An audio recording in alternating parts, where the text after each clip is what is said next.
Eu gostaria de que a irmã Olinda fizesse essa oração para nós iniciarmos a escola bíblica.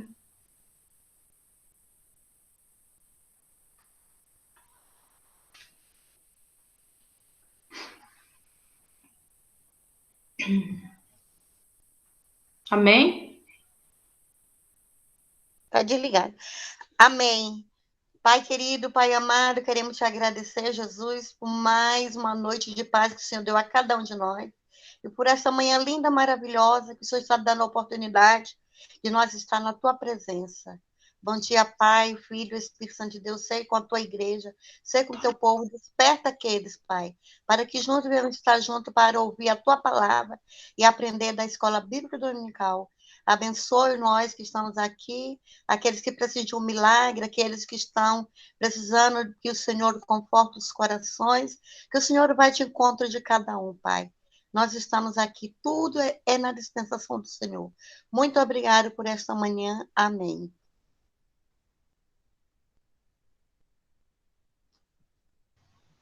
Amém. Glória a Deus.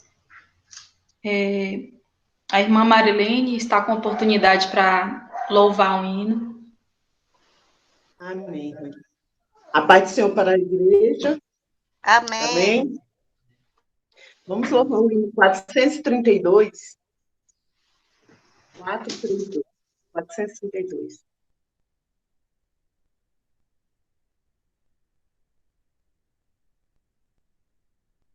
Minha vida seja assim, consagrada a ti, Senhor. Possa sempre tu por mim operar o teu amor. A minha alma lava, Salvador, no teu sangue puro carmesim. Minha vida toma para ser Senhor, tua para sempre sim. Que meus pés somente vão onde os santos possam ir, numa eterna canção, minha voz se faça ouvir, a minha alma lava, Salvador, no teu sangue puro carmesim. Minha vida toma para ser Senhor, tua para sempre sim. Seja o meu tempo já consagrado em teu labor, que meus lábios, Jeová, falem só do teu amor. A minha alma lava, Salvador, no teu sangue puro carmesim. Minha vida toma para ser Senhor, tua para sempre sim. Toma, ó Deus, o meu querer, faze o teu, ó Salvador, hoje habita no meu ser, enche-me do teu fervor, a minha alma lava, Salvador, no teu sangue puro carmesim. Minha vida toma para ser Senhor, tua para sempre sim.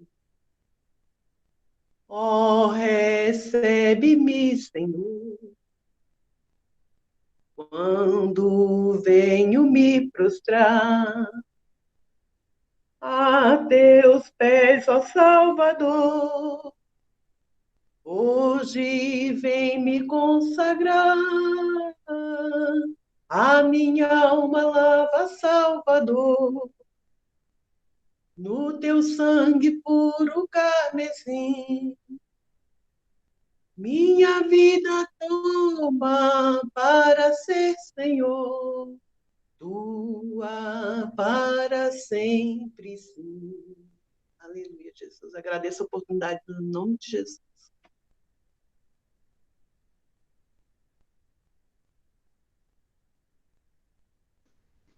Amém, glória a Deus. Vamos passar a oportunidade agora, vamos fazer a leitura da lição. A oportunidade está com a irmã Edinalva. Amém, glória a Deus. Salve os irmãos com a paz do Senhor. Irmãos, para quem não tem a revista, a leitura fica no livro de Esdras, capítulo 3, do versículo 2 ao 5, e capítulo 10, versículo 13. Amém? Vamos ler. Lição 3, 19 de julho de 2020. Título da lição: O despertamento renova o altar. Texto áureo. Então Elias disse a todo o povo: Chegai-vos a mim. E todo o povo se chegou a ele, e reparou o altar do Senhor, que estava quebrado. 1 Reis, capítulo 18, versículo 30. Verdade prática. Satanás jamais derrotará o crente cujo altar é constantemente renovado pelo Espírito. Vamos lá para a leitura. Esdras, capítulo 3, do versículo 2 ao 5. E, perdão, irmãos, do versículo 10 ao 13. Eu tinha falado capítulo 10, né, mas é versículo 10 ao 13. Vamos lá. Versículo 2. E levantou-se Jesua, filho de Josadaque, e seus irmãos, os sacerdotes de Zorobabel, filho de Sealtiel, e seus irmãos, e edificaram o altar do Deus de Israel, para oferecerem sobre ele holocausto, como está escrito na lei de Moisés, o homem de Deus. E firmaram o altar sobre as suas bases, porque o terror estava sobre eles, por causa dos povos das terras. E ofereceram sobre ele holocaustos ao Senhor, holocausto de manhã e de tarde. E celebraram a festa dos tabernáculos, como está escrito, e ofereceram holocaustos de dia em dia, por ordem, conforme o rito, cada coisa no seu dia. E, depois disso, o holocausto contínuo e os das luas novas e de todas as solenidades consagradas ao Senhor, como também de qualquer que oferecia oferta voluntária ao Senhor. Quando, pois, os edificadores, versículo 10 já, quando, pois, os edificadores lançaram os alicerces do templo do Senhor, então apresentaram-se os sacerdotes já paramentados e com trombetas, e os levitas, filhos de Asaf, com saltérios, para louvarem ao Senhor, conforme a instituição de Davi, rei de Israel. E cantavam a revezes, louvando e celebrando ao Senhor, porque é bom, porque a sua benignidade dura para sempre sobre Israel. E todo o povo jubilou com grande júbilo, quando louvou o Senhor pela fundação da casa do Senhor. Porém, muitos dos sacerdotes e levitas e chefes dos pais, já velhos, que viram a primeira casa sobre o seu fundamento, vendo perante os seus olhos esta casa, choraram em altas vozes, mas muitos levantaram as vozes com júbilo e com alegria, de maneira que não discernia o povo as vozes, de alegria das vozes do choro do povo, porque o povo jubilava com tão grande júbilo que as vozes se ouviam de muito longe. Amém? Eu agradeço a oportunidade, em nome de Jesus. Amém. Muito obrigada, irmã Edinalva, que Deus abençoe. Agora nós vamos Passar para ao irmão Railan, que ore pelo irmão Euler, por favor.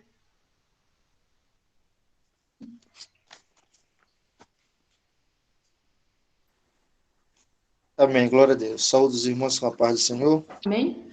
Vamos estar orando pelo presbítero Euler, que vai estar ministrando a palavra nesta manhã. Oremos. Senhor, meu Deus, nesse momento, ó Pai, nós apresentamos os filhos nas tuas mãos, e que nessa manhã nós possamos sair daqui cheio da graça, cheio do teu Espírito Santo, cheio de conhecimento e mais sabedoria dos altos céus, Pai. Se eu posso abençoar o teu filho, para estar ministrando, meu Pai, para cada um de nós esta manhã. Assim eu te louvo e te agradeço, em nome de Jesus.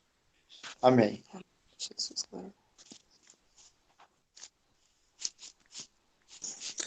Amém. Glória a Deus. Amém. Amém. A paz do Senhor para todos os irmãos. É com muita alegria, é um prazer imenso estar aqui para poder conversar com os irmãos, para aprendermos juntos nesta manhã, para meditarmos juntos nesta manhã sobre a palavra de Deus. Primeiro, eu gostaria de agradecer as palavras, as homenagens recebidas através do WhatsApp, através da nossa página, da Igreja Boas Novas, os irmãos que mandaram felicitações para mim, né? E é claro que outras pessoas também mandaram. Minha esposa hoje fez um café especial para mim, fiquei muito feliz. Muito obrigado. É Deus na nossa vida, a Ele toda a honra e toda a glória.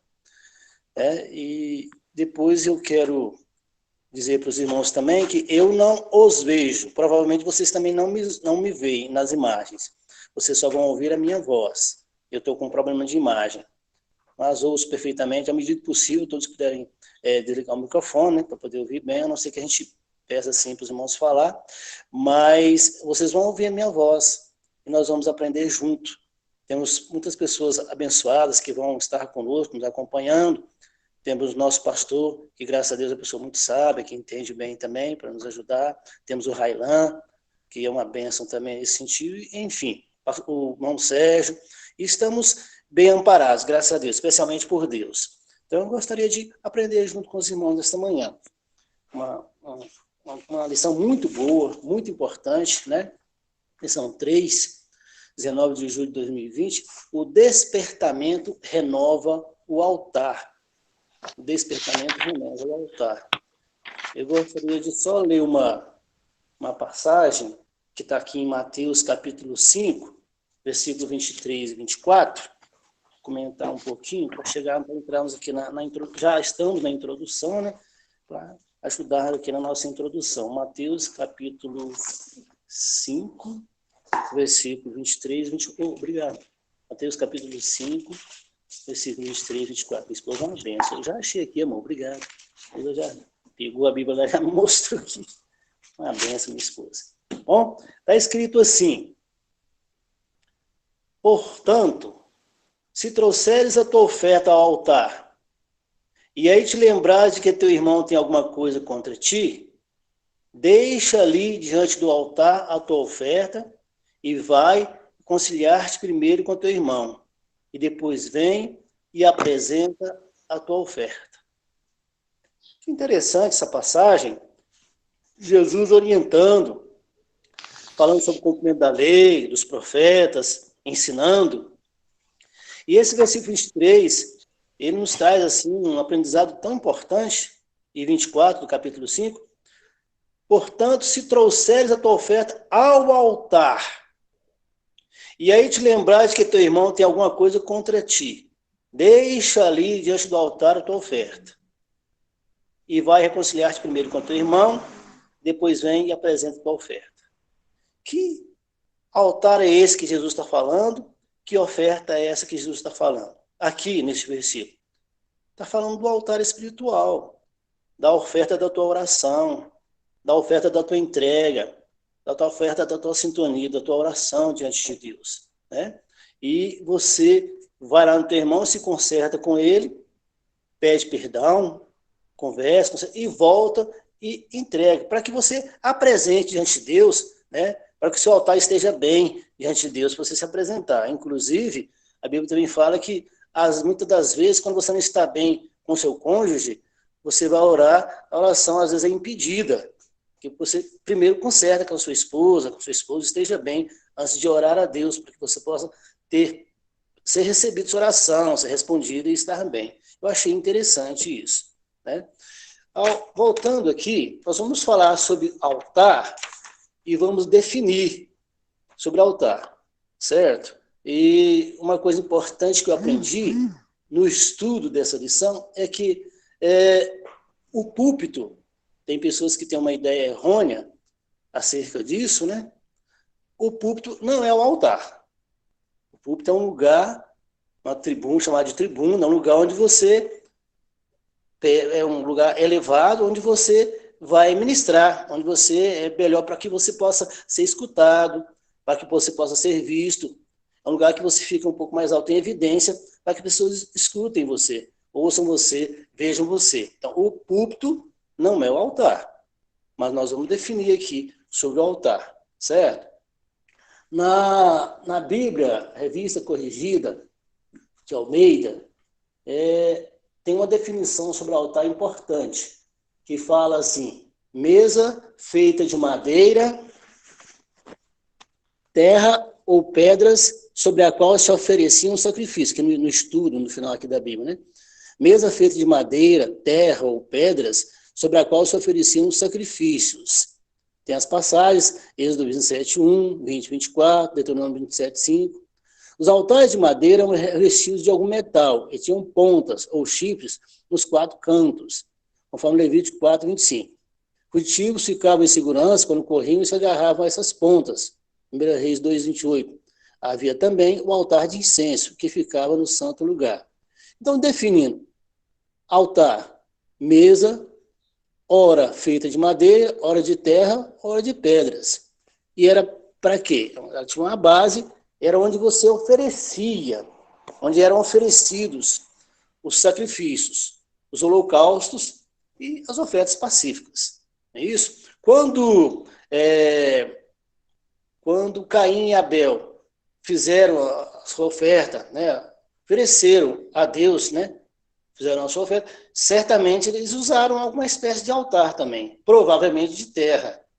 Eu posso entender assim. Aí vai mencionar sobre altar lá no livro de Gênesis, quando Noé sai da arca e ele apresenta um local, um altar. Ele faz um altar, né? No capítulo 8, versículo 26, aliás, versículo 20, ele diz assim: e edificou Noé um altar ao Senhor, e tomou de todo animal limpo e de toda ave limpa, e ofereceu holocaustos sobre o altar. O altar, ou que fosse de terra ou que fosse de pedra, ele tinha que ter uma base em cima onde ele pudesse ser oferecido o holocausto. Então, o altar onde você oferece as ofertas pacíficas, o holocausto ao Senhor, onde o animal era sacrificado. Essa é a ideia de altar. Isso também, no dicionário da língua portuguesa, mini dicionário, nova edição, está escrito uma definição também sobre altar, que diz assim, eu deixei separadinho aqui. Altar, a definição que está aqui no dicionário. Mesa sagrada, substantivo masculino, mesa sagrada, onde se celebra a missa, estrutura geralmente elevada, destinada a sacrifícios ou imolações, ara, objeto venerável, digno de sacrifícios. O local, né, onde é uma mesa sagrada, onde se celebra o culto, no caso, a missa. Qual é a ideia de altar que a gente pode ter, que pode dar uma ideia de altar para nós que somos evangélicos? Você tem uma ideia de altar que deixa ter uma ideia boa de altar, quando você prepara a mesa da ceia, que ali tem o pão, que representa o corpo de Cristo, e tem o vinho, ou o suco de uva, que representa o sangue de Cristo, mas não são consumidos pelo fogo. Você deixa ali, você participa, mas faz lembrar. É um memorial que lembra Jesus, que lembra o que ele fez por nós. Então você apresenta, santifica, apresenta a Deus, né? Pede para que o Senhor santifique, e ali você participa. E dá para você ter uma ideia mais visual a respeito de altar. Mas o objetivo do altar era que oferecesse sacrifício e ofertas pacíficas. É isso? Uma outra definição que está aqui no Mini Aurélio Escolar diz assim, sobre altar: mesa consagrada aos sacrifícios religiosos, mesa ou balcão de pedra destinado aos sacrifícios, também nas religiões pagãs. E falando em religiões pagãs, realmente existiam muitos altares mesmo. Haja visto que quando Paulo foi discursar no Areópago, ele estava em Atenas e ele viu aqueles vários altares que eram consagrados a vários deuses, em homenagem a vários deuses, e tinha um altar lá aqui ao Deus desconhecido. Ele aproveitou essa deixa para poder falar sobre o Deus de Israel, né? Eu vou falar com vocês sobre a palavra altar, que está escrito aqui no subsídio cultural. O que é o altar? Do hebraico, misbeach. Eu não sei falar hebraico, eu não sei falar grego, eu não sei falar latim. Eu vou soletrar aqui para que vocês entendam. Eu não sei pronunciar, não sei se eu vou pronunciar da forma correta. Eu vou falar no português que eu entendo mesmo, que afinal de contas eu vou ensinar para vocês em português. E é que eu entendo. Eu acho muito bonito, admiro demais as pessoas que vão a fundo, que pesquisam a origem, que sabem pronunciar, que falam hebraico, que falam latim, que falam grego. A gente sabe falar algumas coisas. Eu sei falar shalom, que é paz. Eu sei falar, né, Yahvé. A gente sabe falar em inglês, que é God, que é Deus. Então, mas é muito importante que a gente consiga pegar a tradução e sabe explicar em português também, né, que é importante. Então, continuando aqui. O que é altar? Do hebraico, misbeach, que está escrito com M-I-Z, B de bola, E-A-C-H, ou Sulyam.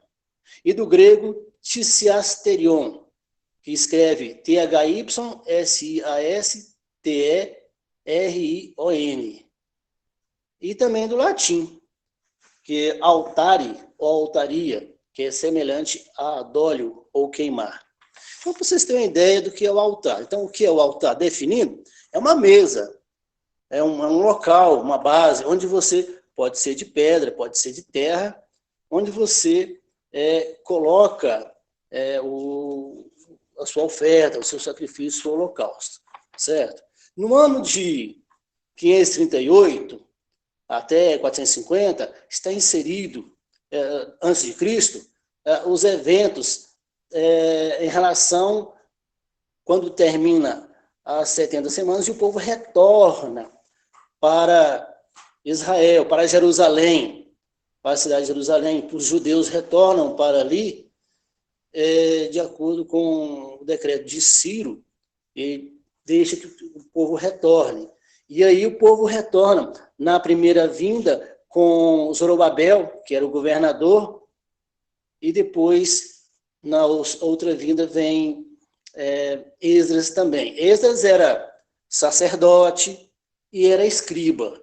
E é muito importante, né, saber também acerca de Esdras, que foi tão importante e que escreveu esse livro. Ok?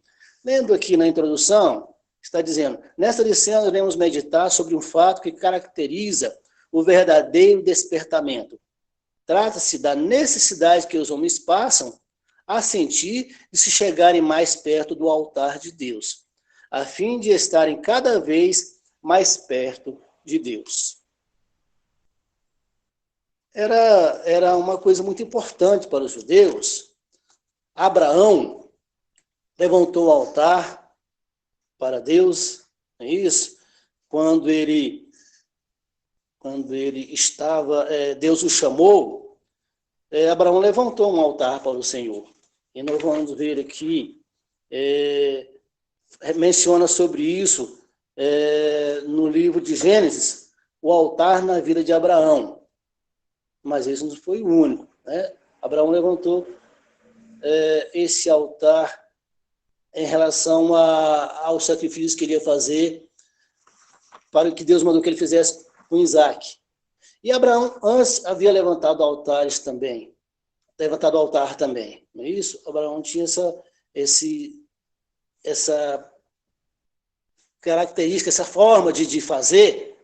Quando Deus falava com ele, e Abraão levantava altar, era uma forma de demonstrar para a gratidão com Deus e para as pessoas, era um testemunho também para as pessoas que sabiam que ele existia, sabiam que Abraão estava ali, e demonstrava a fé ao Deus que ele servia, ao Deus que ele amava. Isso. E também mencionar sobre o altar na vida de Josué, o altar na vida de Gideão e o altar na vida de Davi. Interessante o altar na vida de Davi, quando ele tem o anjo vai castigar Josué, e Deus pede que o anjo retire a sua espada, quando Davi tinha pecado em relação à contagem do povo. E aí o anjo vai ali, Davi vai até ali para ver o local onde está, e ele encontra, assim, então, com aquele moço qual ele compra aquela terra para poder construir ali um altar. E ali ele oferece holocaustos ao Senhor e Deus se alegra. E é muito importante. Então, essa vontade que o povo tinha, esse altar que era construído, essa vontade que o povo tinha de estar mais perto de Deus, porque Deus se manifestava, e a presença de Deus em queimar o holocausto e em estar ali também o altar do incenso. Então, havia uma manifestação da presença de Deus, e o povo queria sentir essa presença de Deus. Além do povo, né, em Esdras, eles estarem preocupados com os vizinhos ao redor. Levantou-se Jesua, filho de Josadaque, e seus irmãos sacerdotes, e Zorobabel, filho de Sealtiel, e seus irmãos, e edificaram o altar de Deus de Israel, para oferecerem sobre ele holocaustos, como está escrito na lei de Moisés, o homem de Deus. E firmaram o altar sobre suas bases, porque o terror estava sobre eles por causa dos povos das terras. Que terror? Eles estavam com um pouco de medo, sim. Os povos ali eram contra, não queriam que eles retornassem, não queriam que eles edificassem um altar, não queriam que eles fizessem um tabernáculo. Então, eles queriam sentir Deus mais perto. E, às vezes, nós precisamos renovar o nosso altar espiritual, com Deus, para sentir Deus mais perto da gente. E, para eles, era uma segurança. Além de ser uma coisa cultural dos judeus, é uma segurança para eles. Eles se sentiam seguros em construir um altar, em oferecer holocaustos, ofertas pacíficas, e assim sentir a presença de Deus. É isso? Eles queriam estar se sentindo perto de Deus. O tópico 1 diz assim: o despertamento conduz o homem ao altar. Ponto 1 diz: os judeus sentiam a necessidade do acesso a Deus que o altar lhes proporcionava. Né? Deus falou para Moisés construir de terra, ou se colocar de construir de pedra, mas que não seja pedra lavradas. E ali manifestarei quando você fizer o sacrifício. Então, os judeus sabiam que o acesso a Deus, estar ali diante do altar, eles teriam a oportunidade maravilhosa de ter acesso a Deus. Isso proporcionava um acesso a Deus.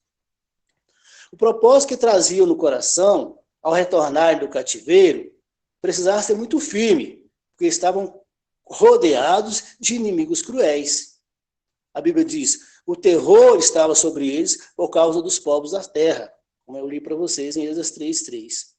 Por isso mesmo, o povo sentia que precisava do acesso a Deus através do altar. Este será o holocausto contínuo perante o Senhor, onde vos encontrarei, para falar contigo ali. Você lê lá em Êxodo 29, versículo 43.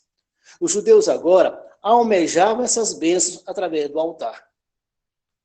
No ponto 2 do tópico 1, diz assim: todos os despertamentos genuínos começam com a restauração do altar. E aí ele dá o exemplo aqui, no tempo do profeta Elias, nos dias de Acabe. Dá o exemplo bíblico, quando Elias renova o altar, repara o altar. O altar estava quebrado, e aí ele repara o altar. Mas, espera aí, ele escolheu 12 pedras, ele edificou o altar, mas que altar que estava quebrado? Ali no lugar onde Elias estava fazendo, tinha um altar quebrado ali? Não. Ali é uma linguagem simbólica. O altar estava quebrado porque não havia altar, o povo não estava apresentando o altar diante de Deus, fazendo sacrifício diante de Deus. Por isso que estava quebrado. Nesse sentido, estava quebrado. O que Elias fez? Ele restaurou, ele fez um altar ali. Ele restaurou o altar diante de Deus, para que ali pudesse se consertar, pudesse consertar a nação, e se consertar diante de Deus. Ele restaurou, ele fez um altar. Né? Todos os dias, quando você vai para o seu quarto orar, quando você vai em secreto orar, ou quando você reúne para orar, ou quando você vai reunir sua família para orar, ou quando nós nos reunimos para orar, nós estamos reconstruindo um altar, restaurando um altar da oração, o altar da comunhão com Deus. O que Elias fez? E aí já é no sentido espiritual. O que Elias fez? No sentido físico. Ele pegou as pedras, ele restaurou, tanto espiritualmente quanto fisicamente. Ele fez um novo altar. Ele restaurou o altar. Né? No tempo do profeta Elias, nos dias de Acabe, no confronto com os profetas de Baal, a primeira coisa que Elias fez foi reparar o altar que estava quebrado. O que estava quebrado? A comunhão com Deus que eles tinham através do altar. Não havia sacrifício. Era Acabe, era Jezabel, era eles que reinavam. Não havia, o povo não estava fazendo sacrifício, o povo não estava em comunhão com Deus, o povo não estava apresentando afetos pacíficos. Israel estava como que um povo desviado, um povo frio, um povo sem a essência, sem contato. Então, depois sacrificou sobre ele e orou a Deus. Aí o fogo desceu e o povo exclamou: só o Senhor é Deus, só o Senhor é Deus. Quando o fogo desceu, foi uma manifestação da presença de Deus, do contato visual deles com Deus. E aí o povo sentiu isso e exclamou: só o Senhor é Deus, só o Senhor é Deus. O despertamento decorreu do conserto do altar. Quantas vezes nós temos que renovar nosso altar, consertar nosso altar? Quantas vezes nós ficamos muito tempo sem orar? E aí estou falando de altar espiritual, quando você vai em secreto orar a Deus, você renova ali o seu altar, conserta o seu altar, levanta novamente o seu altar espiritual diante de Deus. B. Quando o piedoso rei Ezequias assumiu o trono de Judá, já no primeiro ano do seu reinado, ele abriu as portas da casa do Senhor e aqui está escrito separou, mas não é separou não, tá? É reparou. No original, no escrito na Bíblia, você vai ver lá, reparou. E as reparou, conforme 2 Crônicas 29:3. Mandou purificar o templo, tirar fora toda a imundícia, purificar o altar do holocausto, que havia sido substituído no reinado do seu antecessor Acaz, por um altar construído com modelo copiado de Damasco. Está lá em 2 Reis 16, do 10 ao 12. Quando então os sacerdotes sacrificaram sobre o altar santificado, tinha sido santificado, limpo e reparado, começou um novo cântico na casa de Deus. 2 Crônicas 29, 27 e 28. O despertamento levou à reparação do altar. Aqui, de novo, eles colocou separação, mas não é reparação, tá? Reparação do altar. E a letra C diz assim: quando os judeus voltaram do cativeiro, construíram um altar sobre as suas antigas bases. Então, você vai entender que existia altar de terra, poderia ser feito de terra, poderia ser feito de barro, de pedra, de barro não, de pedra, e também altar de madeira, também de modo como manda a lei, Êxodo 3:3, quando os judeus voltaram do cativeiro e sacrificaram o holocausto ao Senhor. A alegria foi grande entre os judeus, pois podiam de novo sacrificar a Deus e celebrar a festa dos tabernáculos. O culto a Deus havia recomeçado. Depois que eles reconstruir um altar, reparar um altar. A ideia deles, o intuito deles era construir o templo novamente, né? Com as bases. Então, o culto a Deus havia sido recomeçado. E você lê lá no livro de Esdras, eu tinha separado aqui o livro de Esdras, no capítulo 3, você vê uma coisa interessante. No capítulo 3 está escrito assim: e levantou-se Jesus, filho de Jodadaque, a seus irmãos, sacerdotes, e não, eu quero ler outra coisa. Aqui, o versículo 4. E celebraram a festa dos tabernáculos, como está escrito, e ofereceram holocaustos, dia em dia, por ordem, conforme o rito, cada coisa no seu dia. E depois disto, o holocausto contínuo e das luas novas e de todas as solenidades consagradas ao Senhor, como também de qualquer que oferecia oferta voluntária ao Senhor. Oferta voluntária, holocaustos, solenidades. Desde o primeiro dia do 7º mês, começaram a oferecer holocaustos ao Senhor. Porém, ainda não estavam postos os fundamentos do templo. É isso? Quando Noé fez o altar, não havia ali um templo. Não havia um sacerdote também para orar sobre os holocaustos que Noé ofereceu. Quando Abraão levantou o primeiro altar, também não havia templo ainda, mas ele construiu o altar, apresentou a Deus a sua oferta. É isso? A ideia de um sacerdote para orar pela oferta vem em Êxodo, começa a surgir em Êxodo quando o povo sai de Israel e recebe, e Deus orienta Moisés e manda Moisés, ensina a forma certa de construir um altar. Aquele altar onde eram sacrificados animais, onde eles eram imolados, certo? Mas essa ideia de altar vai havendo uma nova estrutura também, mas já havia a construção de altar, eram feitos, certo? Continuando aqui, a letra C. Quando os judeus voltaram do cativeiro, construíram um altar sobre as suas antigas bases, do modo como manda a lei, e sacrificaram holocausto ao Senhor.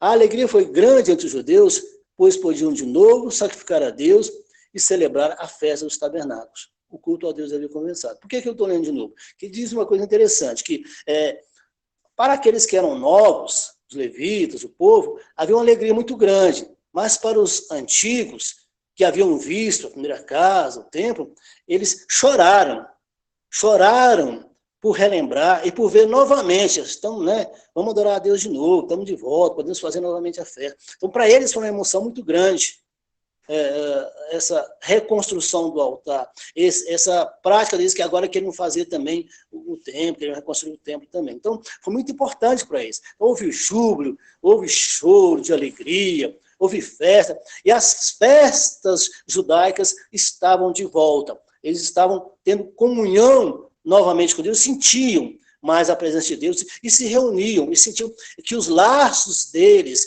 eram fortificados, tanto deles com Deus, quanto eles entre eles mesmos, com a sua identidade cultural. Então, essa importância era muito grande, essa importância do altar para os judeus, certo? Agora, os animais eram sacrificados sobre o altar, apontavam para a pessoa de Jesus, que depois haveria um sacrifício único, Cordeiro de Deus que tira o pecado do mundo. Nós, agora, cremos no sacrifício vicário de Jesus, que morreu por nós. Mas nós levantamos espiritualmente também o nosso altar diante de Deus e renovamos a cada dia.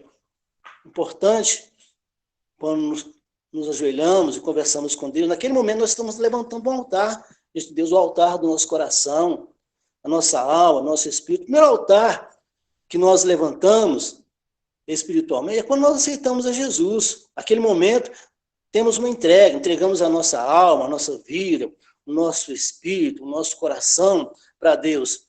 É um primeiro altar que nós levantamos para Deus. O segundo altar que nós levantamos para Deus é no batismo. Abraão apresentava, levantava aqueles altares, porque as pessoas ao redor dele percebiam, ele dava testemunho de que ele adorava a Deus. Quando nós somos batizados, nós damos testemunho diante das pessoas, levantamos um altar diante de Deus, que damos testemunho, que mostramos que aceitamos Jesus como Salvador, que Ele nos lavou, nos remiu, e que agora somos batizados, somos novas criaturas, e temos agora um compromisso maior, mais forte com Deus. Né? E o outro altar importante que nós levantamos também, que é como um memorial, que simbolicamente nós levantamos diante de Deus também, é quando nós participamos da ceia do Senhor, e que fala muito forte, porque ali nós relembramos Cristo, e ali nós estamos em comunhão com o outro, e ali nós provamos, e aí nós participamos, em memória de mim, diz o Senhor, em memória de mim. E ali nós renovamos aquele pacto, pedimos perdão, renovamos nosso altar de novo e participamos na presença de Deus. Certo? Então, muito importante, eu parei mais sobre isso, e falei mais sobre isso, que eu achei muito importante esse tópico na lição. Agora, tópico 2, Cristo, o centro da nossa comunhão com Deus. No tempo do Antigo Testamento, o altar era o ponto central do culto a Deus. Vocês viram que era o ponto central do culto a Deus. No tempo do Novo Testamento, o sacrifício de Jesus no Gólgota é o grande acontecimento para o qual o altar apontava profeticamente. Paulo escreveu à igreja de Corinto: primeiramente vos entreguei o que também recebi, que Cristo morreu por nossos pecados, segundo as Escrituras. João não disse acerca de Jesus: eis o Cordeiro de Deus que tira o pecado do mundo. Quando ele morreu, quando ele foi sacrificado, está se sacrificando por nós. Ele foi apresentado, foi imolado como um cordeiro puro, como um cordeiro perfeito. Só que apenas uma vez. Porque quase sempre eram sacrificados animais, e morria, e a pessoa morria no lugar da pessoa, a pessoa pecava de novo, sacrificava de novo, a pessoa pecava. Não, Jesus foi o único sacrifício aceito por Deus, verdadeiro, perfeito. Agora, quando você aceita Jesus e que aceita que ele morreu por você, pronto, é o sacrifício que você acredita que foi por você e que Deus recebeu. Pronto, você não precisa fazer sacrifício de animais, essas coisas. Você pode oferecer a Deus, levantar o seu altar, oferecendo a Deus continuamente o altar da oração, o altar do renovo, o altar da comunhão, o altar da presença de Deus, a busca. Quando você se reúne com a sua família, né, num culto familiar, num devocional, você está ali levantando um altar de comunhão com Deus. Isso é maravilhoso, certo? Continuando o que Paulo disse à igreja em Corinto. Primeiramente, vos entreguei o que eu também recebi, que Cristo morreu por nossos pecados, segundo as Escrituras. Fala em 1 Coríntios 15:3.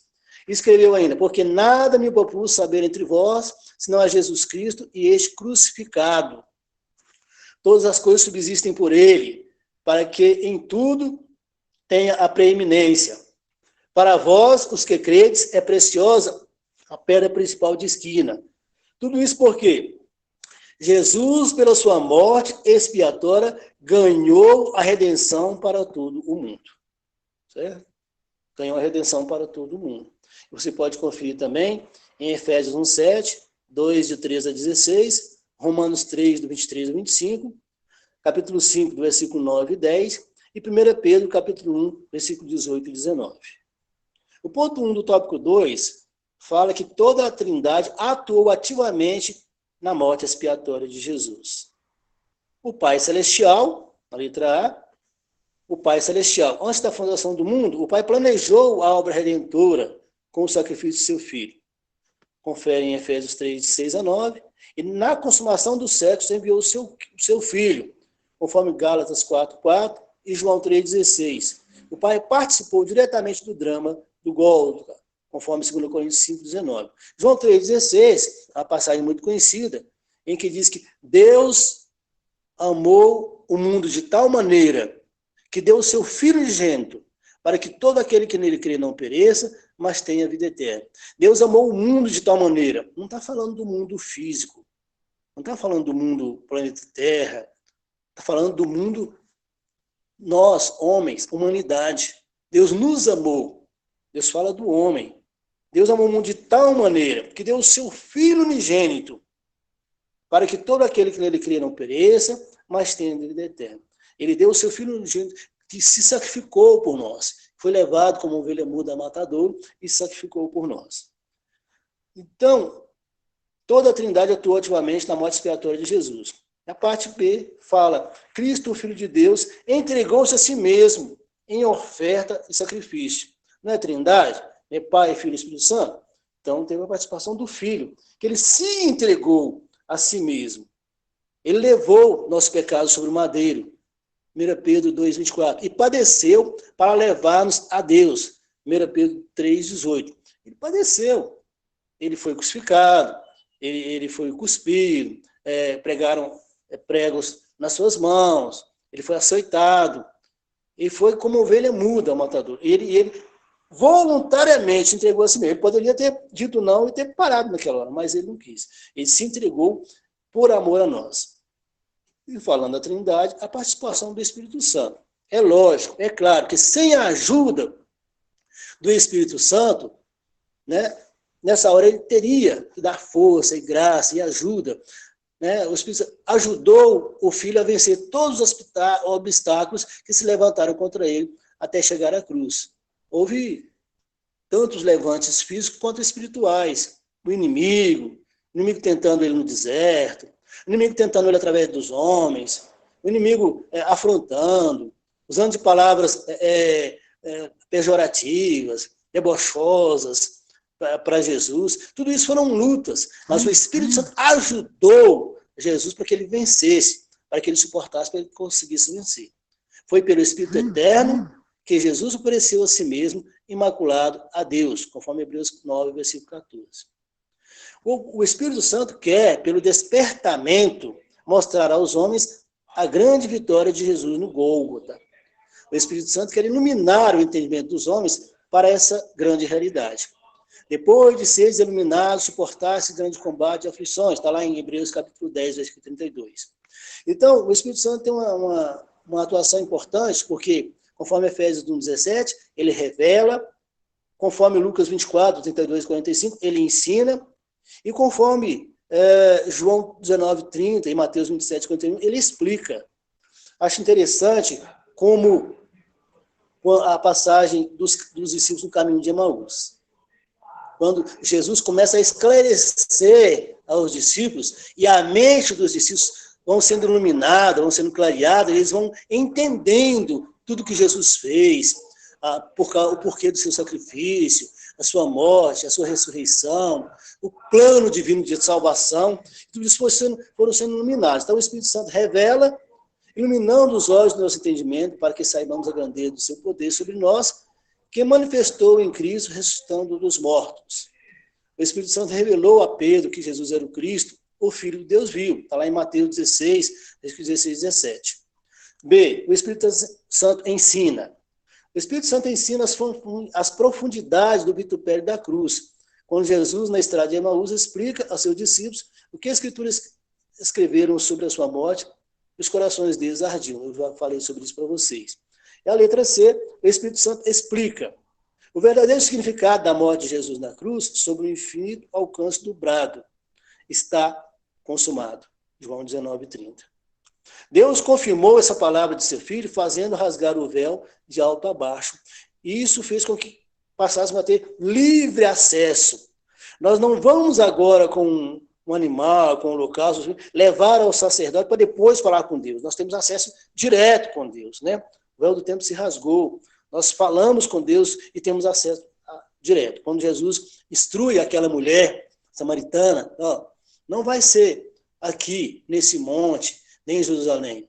Os verdadeiros adoradores adorarão Deus em espírito e em verdade. E cumpre-se o que Jesus falou para a mulher. Nós adoramos a Deus em contato direto, em espírito e verdade. E quando você se ajoelha, onde você estiver, você apresenta a Deus a sua gratidão, a sua oração, o seu pedido de perdão, o seu renovo e a sua vontade de ser uma nova criatura. E você renova ali, Eclubas, Manto, essa presença de Deus na sua vida.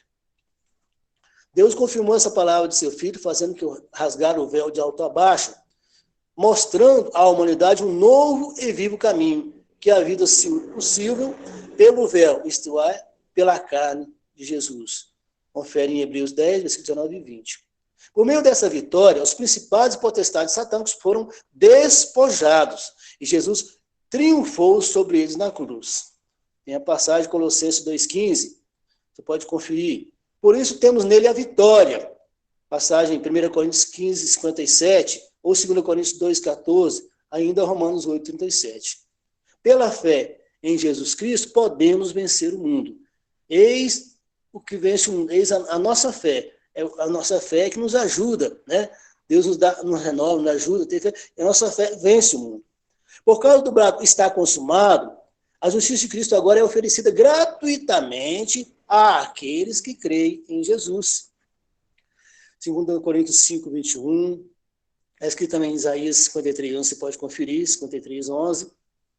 Gálatas 2, 16, Atos 13, 39 e Romanos 4, do versículo 22 ao versículo 25. Atos 13, 39, eu vou ler para vocês, enquanto a irmã Adriana procura. Enquanto ela encontra lá, eu quero falar também sobre a letra D, que fala: o Espírito Santo penetra. Ele penetra todas as coisas. Mas vamos ler Atos 13, 39, que está escrito assim. Atos 13, versículo 39. E de tudo que pela lei de Moisés não pudesse ser justificado, pois ele é justificado por todo aquele que crê. Sejam-vos, pois, notório, 38, e varões e irmãos, que por este se anuncia a remissão dos pecados. E o 39, e de tudo o que pela lei de Moisés não pudesse ser justificado, por ele é justificado todo aquele que nele crê. E a lei de Moisés, eles não conseguiam ser justificados. Né? Eles pecavam, se justificavam, né? Se sentiam que o animal pagava pelo pecado do homem, mas depois pecava de novo. Mas aqui fala no 39, e de tudo o que pela lei de Moisés não pudeste ser justificado, por ele é justificado todo aquele que crê. Quando você crê em Jesus.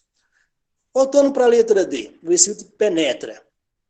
Todas as coisas, 1 Coríntios 2,10, a luz da glória de Cristo revelada na cruz é uma luz que tudo manifesta. Efésios 5,13. Quando esta luz ilumina o painel da nossa consciência, como aconteceu com o profeta Isaías, Isaías reconheceu que ele era um homem de impuros lábios, reconheceu que ele era um homem pecador. Ele reconheceu. O Espírito convenceu ele. É isso? Sentimos o grande peso dos nossos pecados e pelo Espírito Santo somos despertados e levados ao arrependimento. Está gelado ou natural? Glória a Deus. Só rapidinho, eu beber um golinho de água aqui para molhar aqui a garganta. Aqui. A gente se empolga, vai falando e é tão bom, né? Eu achei interessante, eu queria ler para vocês, não deve ter na revista de vocês, mas achei muito interessante o que está escrito aqui no subsídio teológico. Sobre a lei mosaica, a expiação pelo pecado era conseguida através da morte de uma vítima sacrificial. O derramamento do seu sangue era a evidência de sua morte, porque a vida da carne está no sangue. Eu vos tenho dado sobre o altar para fazer expiação pela vossa alma, porquanto é o sangue que fará expiação em virtude da vida da vítima. Como Levítico 17, 11. A expiação bíblica tem uma forma clara, e esta reconciliação específica é efetuada pela morte de Jesus Cristo em sua encarnação. Olha só, encarnação, vida, morte, ressurreição e ascensão. Algo completo, né?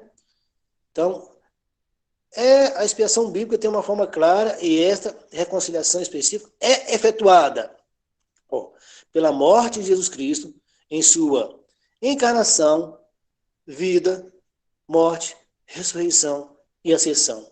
Eu achei interessante isso, né? O projeto completo, cumprido por Jesus. Portanto, essa expiação em particular deve ser entendida em termos da sua base e realidades específicas, ao invés de ser compreendida em termos de conceito geral. O conceito bíblico, tanto no Antigo Testamento como no Novo, a necessidade de reconciliação é colocada pela decisão misericordiosa, sábia e onipotente de Deus, de satisfazer sua santidade e sua justiça, além de cumprir seu propósito a favor do homem, pecador, culpado, alienado e impotente. O homem, em seu pecado, está obviamente em uma condição inapropriada para a comunhão com Deus e um destino eterno junto dele. No entanto, o homem não é capaz de absorver a si mesmo a culpa, nem de se libertar da transgressão.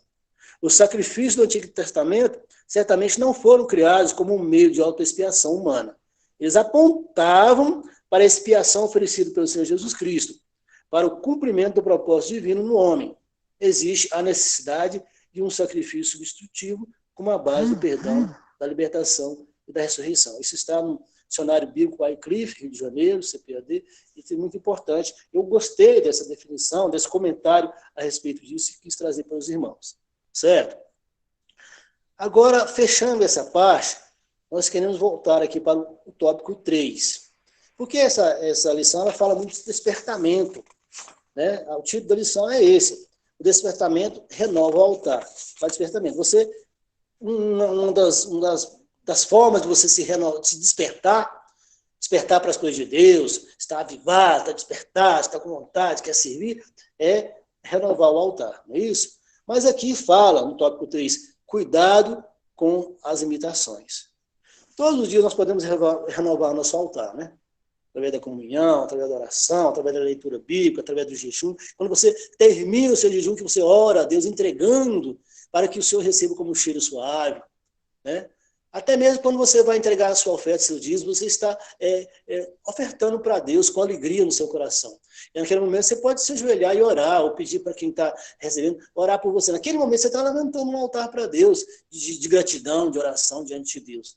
Eu tenho essa mania, essa atitude, esse prazer de quando entrega o dízimo para a pessoa da igreja, nosso irmão que recebe o dízimo, a oferta, ela sabe disso, quando eu vou lá entregar, eu peço, ora por mim, depois que entrega, eu pego o recibo, agora a senhora ora por mim. Aí ela ora, a gente agradece a Deus. É um momento que você está levantando um altar de adoração, naquele momento de gratidão a Deus também, certo?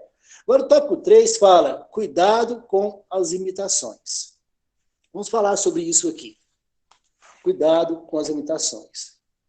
Alguns dizem que nem todos os despertamentos de hoje têm as características que são mencionadas nessa lição. Concordamos plenamente. Características que são mencionadas na lição: mudança de atitude, arrependimento, alegria, choro, gozo. São características que são mencionadas na lição pelo povo que levantou o altar ali, quando Esdras escreve, e por nós, quando estamos em oração diante de Deus, quando nos renovamos diante de Deus. Agora, continuando a leitura. Já no tempo dos apóstolos, havia movimentos que realmente tinham alguma aparência de sabedoria em devolução voluntária, humildade e disciplina do corpo, mas não são de valor algum, senão para a satisfação da carne. E é bom que se leia Colossenses, capítulo 2, versículo 23, Colossenses, capítulo 2, versículo 3, pedi a irmã Adriana que abra ali, no Novo Testamento, e já nas cartas de Paulo, né? Já nós vamos ler. Continuando a leitura, enquanto ela encontra lá. Então, Colossenses, capítulo 2, versículo 23, está escrito assim. Vou ler a anterior. Vou ler a partir do versículo 20. Se, pois, estáis mortos com Cristo contra os rudimentos do mundo, por que vos carrego ainda de ordenanças como se vivesses no mundo? Como tais como não toques, não proves, não manuseis, as quais coisas todas perecem pelo uso, segundo os preceitos doutrinários dos homens. E doutrina dos homens. E o 23. As quais têm, na verdade, alguma aparência de sabedoria, em devoção voluntária, humildade e disciplina no corpo, mas não são de valor algum, senão para a satisfação da carne. É bom que se tenha muito cuidado. Ele vai citar um exemplo aqui, né, de uma coisa que aconteceu na igreja. É bom que se tenha cuidado também com essas imitações, né? Continuando aqui. Também em nossos dias aparecem movimentos que são imitações baratas do verdadeiro despertamento. Movimentos que surgem aí e depois passam, né? Já ouviram falar de alguns movimentos aí que surgiram e depois passou. Muitos desses movimentos empregam técnicas avançadas de dominações psicológicas.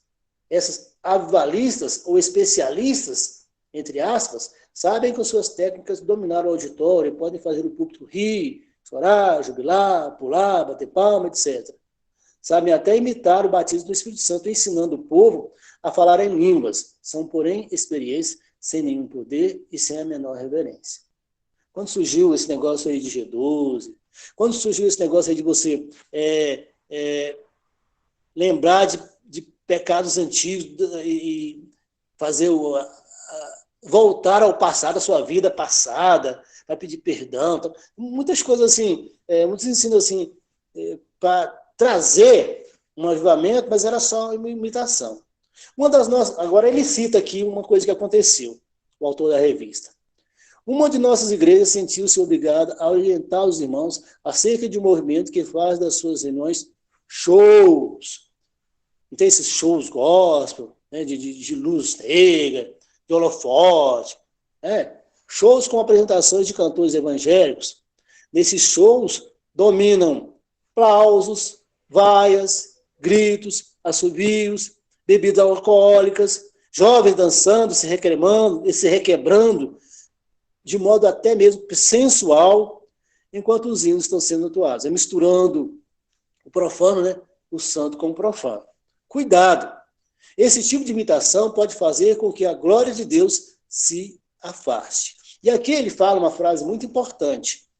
Aqui ele coloca, no último parágrafo do tópico 3, no penúltimo parágrafo, todo movimento feito sem o Espírito Santo, que é o Espírito Santo esteja na direção, não pode prosperar. É como uma tartaruga deitada de costas. Movimenta os pés, mas fica no mesmo lugar. Todo movimento feito sem o Espírito Santo, sem que o Espírito Santo esteja na direção, não pode prosperar. Às vezes a pessoa pula, grita, fala, bate o pé, bate palma e tal, mas ali às vezes é só movimento. Às vezes o Espírito Santo não está ali, às vezes é só carne, só movimento. Então tem que ter muito cuidado com isso. E no último parágrafo do tópico 3, cuidado das imitações, ele escreve assim: mantenhamos o Espírito Santo na direção, então veremos cumprir-se a palavra que diz, vão indo de força em força. Salmo 84, versículo 7, glória a Jesus. Se mantivermos o Espírito Santo na direção, nós vamos conseguir caminhar de força em força e ir longe, sempre na presença de Deus, sempre buscando a face de Deus. Uma coisa, só um último comentário que eu quero comentar com vocês, é que quando Abraão ficou em comunhão com Deus, que levantou o altar, ele estava bem. Aí é claro que por uma necessidade, ele teve que ir para o Egito, mas você vê que quando ele foi para o Egito, ele não levantou nenhum altar. Quando ele foi para o Egito, até o pai da fé, até o nosso exemplo, Abraão também teve as suas falhas. Ao contrário, ele até mentiu ali. Até mentiu ali para escapar, ele teve medo. E ele não levantou nenhum altar. Mas interessante que quando ele volta do Egito, ele vai lá onde ele tinha levantado um altar e ele renova aquele altar. E ele levanta de novo o altar. Ele se apresenta no altar de Deus, no altar que ele levantou para Deus novamente. Uma coisa interessante, né? Então, o despertamento renova o altar. E agora eu gostaria de ler para vocês as perguntas e as respostas, finalizando aqui em relação à lição. O que caracteriza, primeira pergunta, o que caracteriza o verdadeiro despertamento? A resposta está dizendo aqui, a necessidade dos homens de se aproximarem mais de Deus. Eu quero me aproximar de Deus, eu quero me despertar, eu quero estar mais despertado, eu preciso me despertar. Você sente essa necessidade, principalmente quando você está a perigo. Principalmente quando você está a perigo. É por isso que é importante você levantar o altar da comunhão, o altar do devocional com seus filhos, com a sua família. Porque seu filho, quando ele se ausenta de Deus, um dia ele vai lembrar. Eu aprendi com meu pai, eu quero se aproximar com Deus de novo. Ele vai buscar a Deus onde ele estiver, vai se arrepender, vai querer levantar o altar da comunhão e do acesso a Deus novamente no seu coração. Outra pergunta, como começam os despertamentos espirituais genuínos? Como é que começa o despertamento espiritual genuíno? Com a restauração do altar. Porque se você quer despertar genuinamente, despertar espiritualmente, Você vai conversar com Deus. E para você conversar com Deus, você vai estar levantando o altar da comunhão, da oração de Deus. Então, começa com a restauração. Aí você restaura esse altar, você levanta novamente esse altar de comunhão com Deus. É isso? Então, começam com a restauração do altar. A pergunta número 3. Em relação ao altar, o que representa Cristo hoje para nós? E a resposta vem, representa o ponto central de nossa comunhão com Deus. Certo? É importante irmos à casa do Senhor? Sim. É importante passarmos da ceia. É importante termos comunhão com os irmãos. É importante estarmos participando ativamente, dízimo, oferta, comunhão, cultos, reuniões. Mas, em relação ao altar, o que representa Cristo hoje para nós?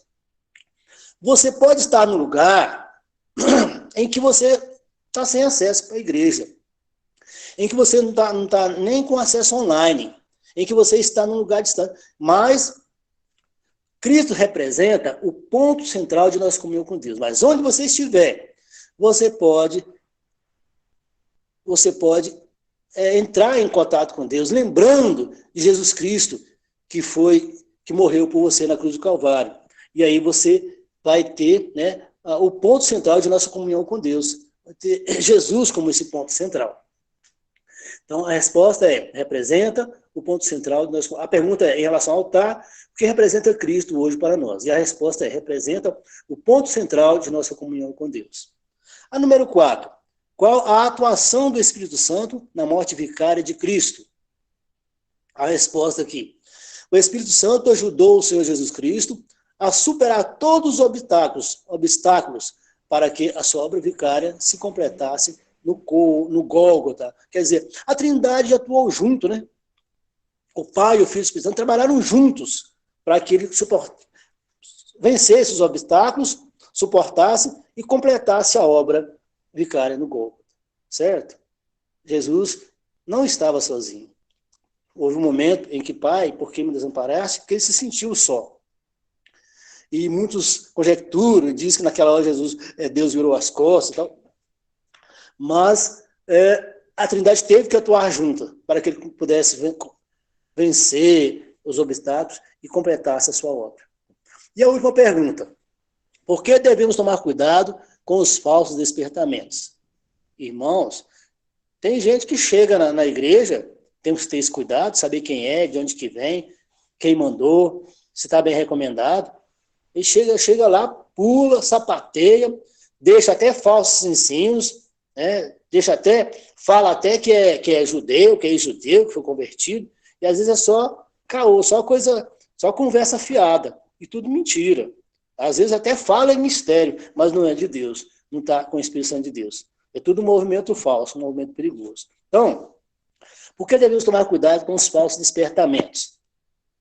Porque a pessoa vai gritar, pular de alegria lá, despertar e tal, mas depois é só ali. Depois, no outro dia, está frio, não tem nada, continua apenas uma pessoa morta. Então, tem que ter cuidado com esses despertamentos falsos. E a resposta diz aqui, porque comprometem o desenvolvimento sadio da obra de Deus. Isso? Pastor te ensina, te dá um alimento espiritual, te dá comida, certo? E você se alimenta e se sente bem. Mas vem um e te dá uma comida diferente, mal temperada, não saborosa, e ela vai te causar vômito, enjoo, vai te fazer mal, e aí você vai precisar de um remédio. No sentido físico, chá de casca de laranja, sal de fruta, essas coisas, Coca-Cola, para melhorar. Mas no sentido espiritual, é a palavra de Deus. E aí, às vezes, é o trabalho do pastor, dos obreiros, para consertar o que o outro fez, para que você possa ter um alimento sadio e ser curado espiritualmente daquele ensinamento que você recebeu de forma errada. Certo? Então, é isso que eu gostaria de trazer para os irmãos. Essa a lição que teve, né, que nós falamos hoje, sobre a respeito de o despertamento renova o altar. Lição número 3, 19 de julho de 2020. Certamente, eu deixo à vontade que se alguém, ou o pastor, ou alguém acrescentar, ou fazer um comentário, esteja à vontade.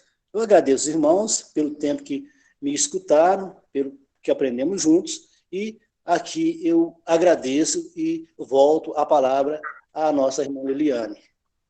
Amém. Deus abençoe. Amém, irmão Euler. Graças a Deus.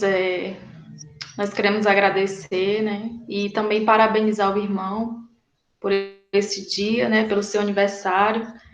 Que Deus possa te abençoar, né? Abençoar você e sua família grandemente. Eu passo a palavra para o pastor Edivaldo.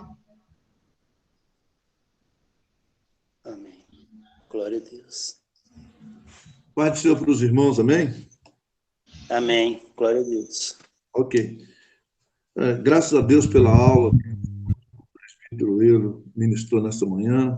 Graças a Deus aprendemos grandemente com o servo do Senhor. Eu não vou fazer resumo nenhum, apenas vou pontuar alguns itens aqui rapidamente. Eu creio que em questão de 5 minutos a gente vai pontuar. Ok? Sobre o título da lição, Despertamento renova o altar, a palavra despertamento, ela já é o pontapé inicial para um avivamento. O povo de Israel estava no cativeiro e eles estavam apagados, e quando da volta com Zorobabel e Jesua, eles foram renovar.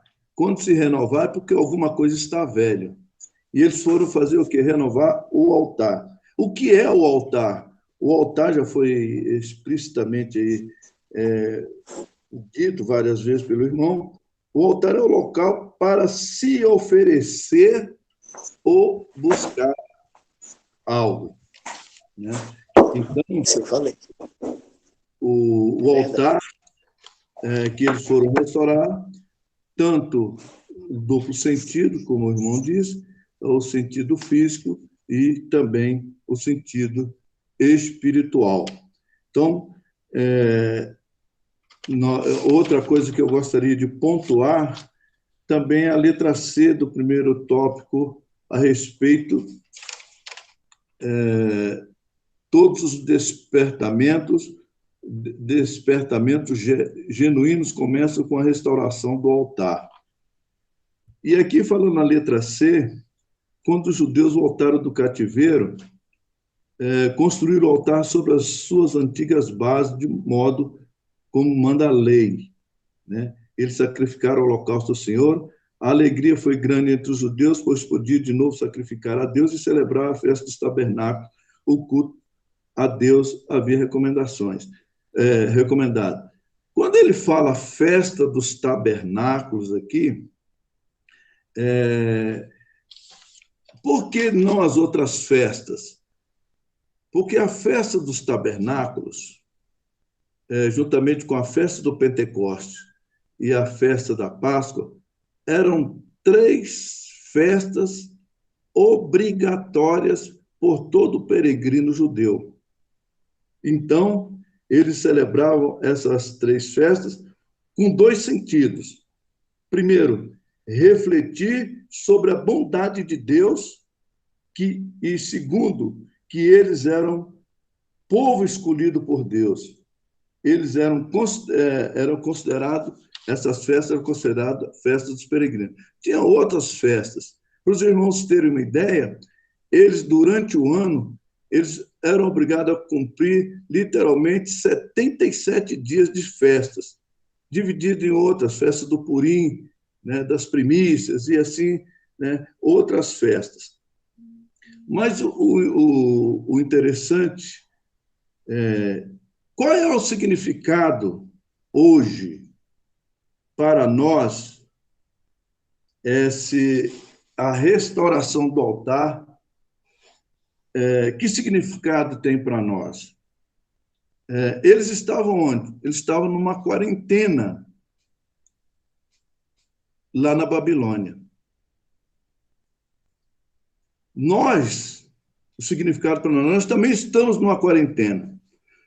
Quando Deus coloca o seu povo em uma quarentena, Lá foram quarentena de 70 anos. Nós aqui não sabemos quando vai terminar a nossa quarentena. Mas quando terminar essa quarentena, você pode ter certeza, escreva isso que eu estou dizendo. Escreva isso que eu estou dizendo. Muitas pessoas que não congregavam, que estavam afastados do caminho do Senhor, eles vão restaurar os seus altares. Aqueles que estavam fora vão voltar, dentro de uma redundância, para dentro. Aqueles que estavam distantes vão se aproximar. E quem estava próximo vão se aproximar mais. Chegai-vos a mim, eu chegarei a vós. Então, os irmãos veem que a quarentena, o castigo ou a luta que o povo de Deus passa é para o benefício espiritual de uma restauração melhor. Eu falo por mim mesmo e os irmãos possam falar por si mesmo, que o quanto que você e eu nos aproximamos mais de Deus nessa quarentena. Ou seja, o nosso altar, a cada dia, nós vamos restaurando, vamos melhorando, né? Vamos edificando melhor o nosso altar da nossa vida espiritual. Então, esse significado também da restauração ou despertamento mostra que nós nos aproximamos mais de Deus durante essa quarentena. E, por último, o Espírito Santo, no tópico 2, subtópico 2 também, o Espírito Santo, o ministério do Espírito Santo na vida da igreja. Então, o Senhor Jesus, antes diz, para que eu vá, é preciso que o Espírito Santo, quando eu for, enviarei da parte do Pai o Espírito Santo para estar convosco. Né? Então, uma das coisas do Espírito Santo, que são muitos atributos do Espírito, né, Santo na vida da igreja, uma delas eu acho muito importante, porque é a maneira de nós sermos aqui neste mundo livrados do mal, né, e na direção de Cristo. É Romanos 8,14, né, que o Espírito Santo ele tem um dos seus atributos principais, guiar o povo de Deus. Diz assim o texto: porque todos os que são guiados pelo Espírito de Deus, estes são filhos de Deus. Jesus Cristo, quando ele foi levado ao deserto para ser tentado, ele foi levado pelo Espírito Santo de Deus. Então, nós também somos guiados pelo Espírito Santo de Deus. São essas duas pontuações que eu gostaria de fazer em nome de Jesus. Que Deus nos abençoe. Muito obrigado a todos.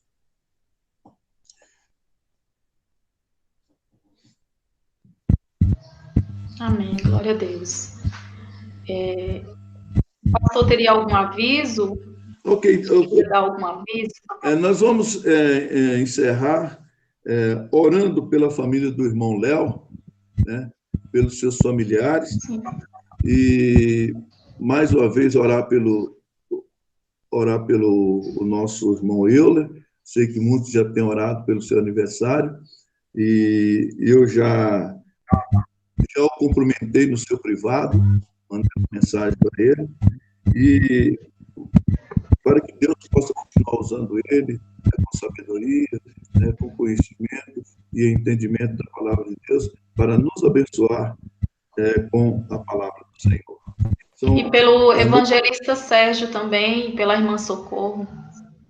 Certo. Então, vamos orar também, além desses dois pedidos, desse terceiro, do irmão Sérgio e irmã Socorro, vamos orar. Eu quero os irmãos também continuar orando, porque aquele irmão Ivan e a irmã Iracema, ela teve alta, mas ele está entubado. Então, eu gostaria que os irmãos orassem pelo nosso irmão Ivan. nome de Jesus. Amém? Pastor, oramos também pela a irmã da irmã Jerusa, né, que está na UTI. Amém. Verdade. Graças a Deus. Vamos orar, então, pela irmã Jerusa. Sei que os irmãos estão orando por ela, mas vão continuar orando até que Deus dê a soberania. Amém? Amém. Mais algum pedido? Glória a Deus. Só lembrando que à noite, né, nós teremos o culto na direção, acho que do Departamento de Senhoras, que os irmãos possam estar, né, conosco. E eu não sei se o irmão Léo estará aqui, né, para dirigir, né, porque dependendo de como estará a mãe dele, ele disse que vai dar uma assistência para ela. Mas nós estaremos aqui, né? E os irmãos nos perdoem qualquer falha, né? Porque eu não estou habituada, mas acho que deu tudo certo, né? E Graças a Deus. amém. E eu queria dar oportunidade para a irmã Ivete fazer essa oração, orar pelos pedidos de oração. E logo após o pastor dará a bênção apostólica. A irmã Ivete pode fazer essa oração?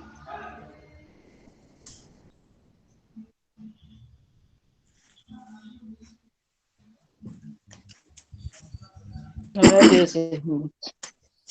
Amado Deus e glorioso Pai, te agradecemos, Senhor Deus, por mais esse momento de estarmos reunidos com o nosso povo, Senhor, para amar-te, para glorificar-te, para aprender mais sobre a palavra, Senhor Jesus.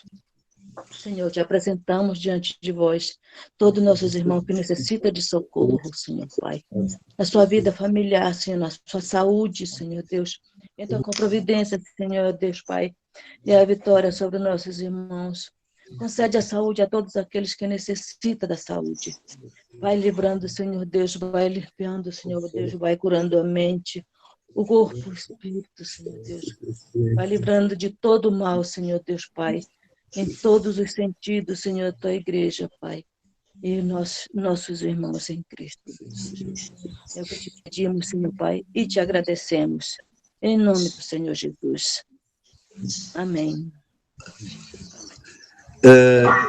Quero agradecer a irmã Eliane pela a condução dos trabalhos. Você substituiu o Léo à altura. Tá? Não à altura da estatura, mas da competência de trabalho com a sua sonoplastia aí. Que Deus abençoe a irmã. Né? Foi muito bom. Né? Você me surpreendeu e acho que todos nós pela a condução. Né? E Deus teve algumas falhas aqui, né, que eu ia colocar algumas coisas, mas não deu. Mas na próxima, se tiver próxima, nós faremos, né? Não vai faltar. Na casa do Senhor não falta serviço. Falta, às vezes, disposição. Verdade. É verdade. Que o amor de Deus, nosso Pai, a graça de nosso Senhor e Salvador Jesus Cristo, a comunhão e a consolação do Espírito Santo, seja com todo o povo de Deus, agora e para todos sempre. Todos digam amém. A paz do Senhor. Amém. Bom dia a todos. Amém. Pode ser. Obrigado a todos pelas felicitações de aniversário. Deus abençoe cada um.